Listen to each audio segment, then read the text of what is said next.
जब भगवान स्वधाम जाने लगे अपनी लीला पूरी करके, तो कहते हैं अयोध्या में जितने लोग थे सबके लिए विमान आया, पर उस व्यक्ति के लिए नहीं आया जिसने हमारी आचार्य पराम्बा जगदम्बा किशोरी जी पर प्रश्न उठाया। सबके लिए विमान आया, सब अपने अपने विमानों पर बैठ करके जाने लगे। तब राम जी ने अंत में कहा, पुष्पक विमान में राम जी और पूरा राम दरबार बैठा। राम जी ने हनुमान जी से कहा, हनुमान एक काम करो। बोले क्या? जाओ देख करके बताओ, कोई रह तो नहीं गया अयोध्या में? सबका विमान आ गया, सब बैठ गए ना। हनुमान जी महाराज व्यवस्था देखने गए, कोई रह तो नहीं गया, सब बैठ गए साकेत जाने के लिए। तभी हनुमान जी ने देखा कि सरजू जी के तट पर धोबी रो रहा है। हनुमान जी, तुम क्यों रो रहे हो? और तुम विमान में क्यों नहीं बैठे?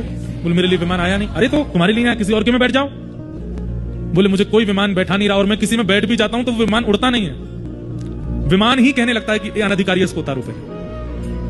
हनुमान जी लेकर के उसको गए और ले जाकर के राम जी के सामने प्रस्तुत किया। राम जी बोले, अच्छा तुमको कोई विमान स्वीकार नहीं करा? बोले नहीं।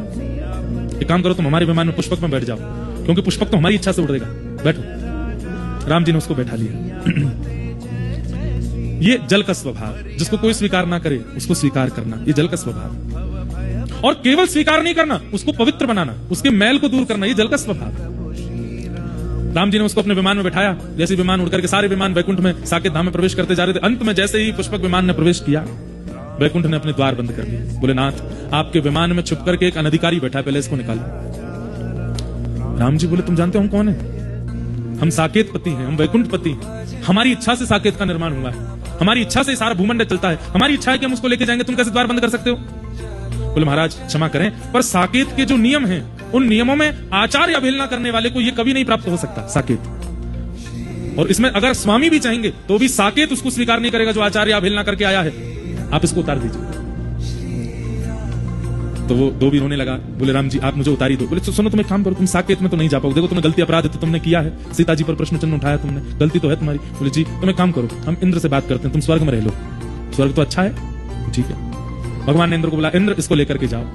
इंद्र ने अपना मुकुट उतार करके राम जी के चरणों में धर दिया। बोले अभी इस्तीफा देता हूं, इसको नहीं लेके जाऊंगा। आचार्य अवहेलना करने वाले को अगर स्वर्ग ले जाना पड़ेगा तो मैं अपने आचार्य, अपनी इंद्र पदवी से इस्तीफा दे दूंगा। बोले भाई मैं कह रहा हूं, मेरी आज्ञा नहीं मानो, आप चाहे जो कहिए सब करेंगे हम, पर हमारी सिया जी पर प्रश्न चिन्ह उठाने वाला, लक्ष्मी जी पर उंगली उठाने वाला, इसको स्वर्ग में स्थान दूंगा मैं। वो आदमी बोला मुझे छोड़ दीजिए राम जी, अब क्या? नहीं रुको, हम रुको, कोई बात, हम शिव जी से बात करते हैं, भूत प्रेत हैं वहां पे, वहां तो रह लोगे, हम शंकर जी से कह देंगे तुमको बढ़िया व्यवस्था दे देंगे, शिव लोग चले जाओ। शिव जी बोले मेरा त्रिशूल तैयार है, भेजो इसको, खंड खंड कर दूंगा इसके, लेकिन इसको शिवलोक में नहीं रहने दूंगा।